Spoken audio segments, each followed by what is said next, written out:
Hi, I'm Amy. Hi, I'm Lonnie, And you're adulting with Amy and Lonnie. Welcome to today's podcast, and it'll be on spring cleaning. But before we get into that, I have a little housekeeping to do. No pun intended with the spring cleaning segment. Yeah. Well, we are still working on the mixer, and it's going to take a few weeks before we get that dialed in. So hang in there with us. I know it's taken a while to get that done, but we're not professionals at this, and we're learning an awful lot. So I do want to say thank you for all your comments and your suggestions and things to help us dial in on getting better. And we really value that. It sometimes just takes us a little while to get there because it is all so new to us. Anyhow, also, if you have any topic that you're really interested in and would like us to share the research, we'll do the research for you and then share what we find, where the research came from, and then you can form your opinions. We would love that. So, Amy, why don't we go ahead and get started on spring cleaning? Okay, so why do we do spring cleaning and what is it?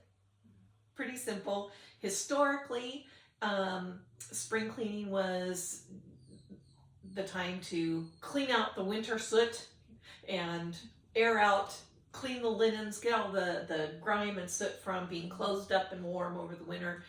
What it's really become now is more an opportunity for mindfulness on our inner and environmental, mental health, and physical health. It's we've talked about this when we talk about your positive attitude and building your social circle, and that's clutter around us is clutter in us. So let's just dive into what those mechanics look like of spring cleaning. The first one, timing. Make sure that whatever your spring cleaning, routine cleaning plan is, it fits with your real life. Does it fit around the kids' sports? Does it fit around your gym schedule? Because your gym is just as important with your self-care as your housekeeping. And what else? Well, and I was going to say, just because you figured out a schedule at this particular moment doesn't mean it's going to work, and there's nothing wrong with that. You just alter as you go along. I have been changing my schedule around for decades, and I'm working out a new one, and I haven't quite worked into it yet, but I've got I've got a couple of them. I have it on my calendar on what I do every day of the week, which is really focused. And it keeps me moving towards the direction of what I do on a monthly basis. On a monthly basis, I will go through and spring clean or declutter one room a month. I don't do it every single day. I do clean every day. But the deep dive, it's once a month, once a room. And that's what works. Yeah, that's what works. Because we did discover lots of different methods, and one is the focused, and then there's that daily. Well, and like I once said, a day. Today, Tuesdays are a bathroom day or whatever, and then the weekly, like you mentioned, maybe once a week is the baseboards or whatever that might look like. The laundry, So you have options. Choose a method that you think is going to work for you.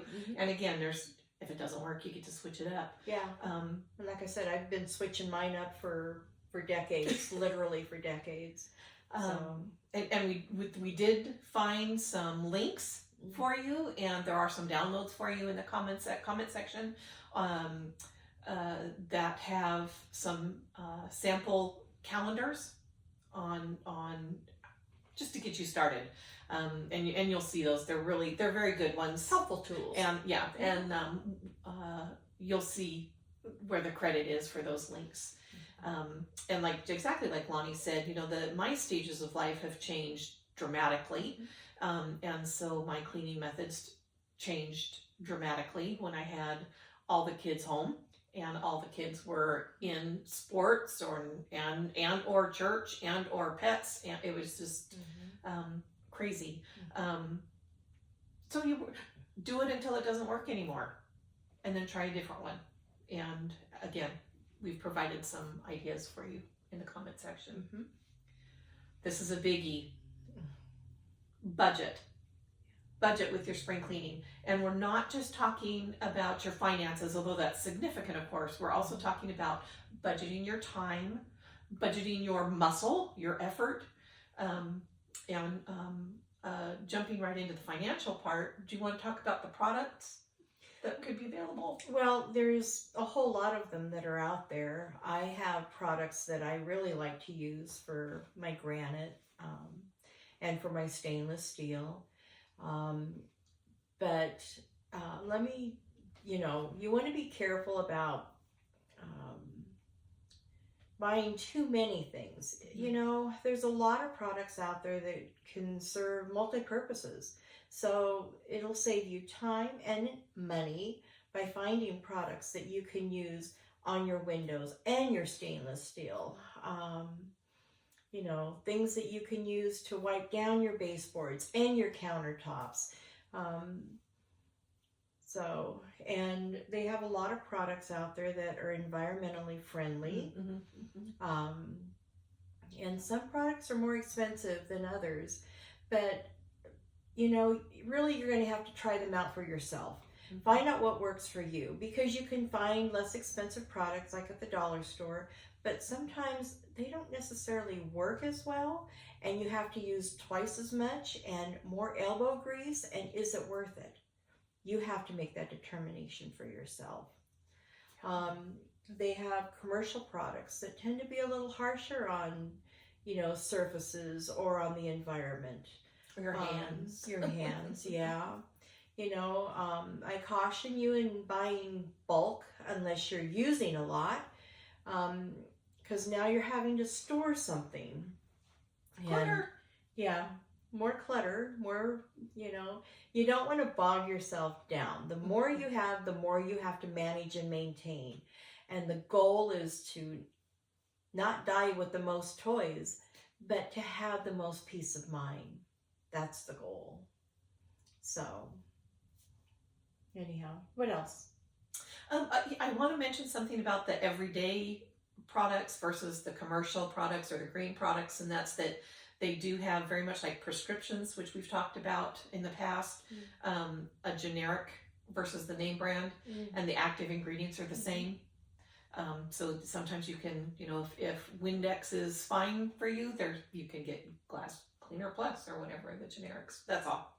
Well, a lot of the markets have their own brand name knockoff, which is a lot of times made by brand names. Yes. So it's funny. That's why I say try them, see what works for you, and if it's not working, then use something different. You can make your own products. First, before we say anything else, do not mix bleach with anything, ever. Ever. Yeah. This is the potential for not only a very dangerous reaction, but a fatal one. Yeah. You create a chemical reaction whose fumes are frightening, horrific. Yeah. So before we say other thing, everybody say it with me. Do not mix bleach with anything. Okay. That said, recipes for home products are very, very easy to come by on the internet. There's even some apps I discovered. There is a download available for you. The link is in the comments again on some recipes that have been tried out by professional cleaners and comparing them to some of their commercial things. So we don't need to do that work. We'll just share it with you. Yes. Yes. We did not test these. Making your own can be very cost effective. It can be difficult to find the recipe that works for you. exactly as we've said. Test your products out a little bit, but if you've purchased something and it doesn't work for you, don't keep it. Don't keep it. You don't want 32 quarter empty bottles of Windex, whatever. Yeah. Also in the budgeting, consider your helpers. What does that look like? That's pretty varied. Mm-hmm. Yep. Kids are great. Kids are great. You know, in fact, you're modeling to them when you're cleaning, and when they get to an age, let them help you. Teach them how you do different things and praise them. And don't redo what they've done. Accept what they've done. Amy can explain a little more on the psychological end or the effects that it does when you're redoing it. When we talk about cleaning with children, we'll go into that a little bit more. Yeah. But there's a lot of rewards. You know, you can do a star or something on a chart, you know, every time. You know, if you give an allowance to a child, I never did that with mine, but some people do. You know, you could put the reward symbol on there and pay them their little reward at the end of the week, or however you want to do it. There's a lot of different ways that... When we're budgeting resources that way, when we're talking about is their family, are there roommates, is a chore chart going to work then under one of those circumstances? Then you're not necessarily paying anybody, you know, the reward is in pitching in. Yeah. Professionals is because your time is valuable. Your time does mean something.